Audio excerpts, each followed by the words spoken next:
I have a bit of a mild rant, which is that a bunch of our potential clients have recently wanted to negotiate or sort of redline our contracts and our agreements.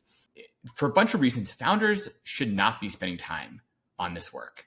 One, it's certainly not your core competency. If you're an actual lawyer, you probably should be lawyering, or if you're any good, that's what you should be doing because you should be doing what your core competency is.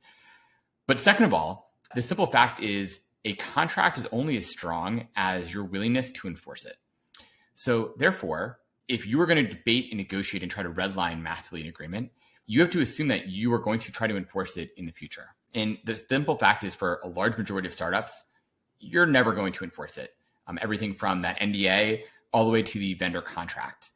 Even more so, you need to think through whether it makes sense to have your lawyers involved. Some of these startups want to get their lawyers involved, and their lawyers like to redline. I mean, that's literally a lawyer's job. That's how they make their money, is by redlining.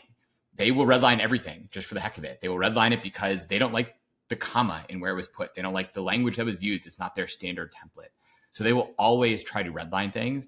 And that is a terrible use of your money and internally your time to go back and forth in that front. There are certainly things you should look out for as a startup to make sure there's nothing overly egregious in a contract that you're signing with the vendor. Make sure they don't have access or can't store or save your super confidential information. They can't steal your IP, things like that. But in the end, you need to recognize that every vendor you use is a risk, but you're taking that risk because that vendor will have a chance at making you move faster and grow at a different rate or pace.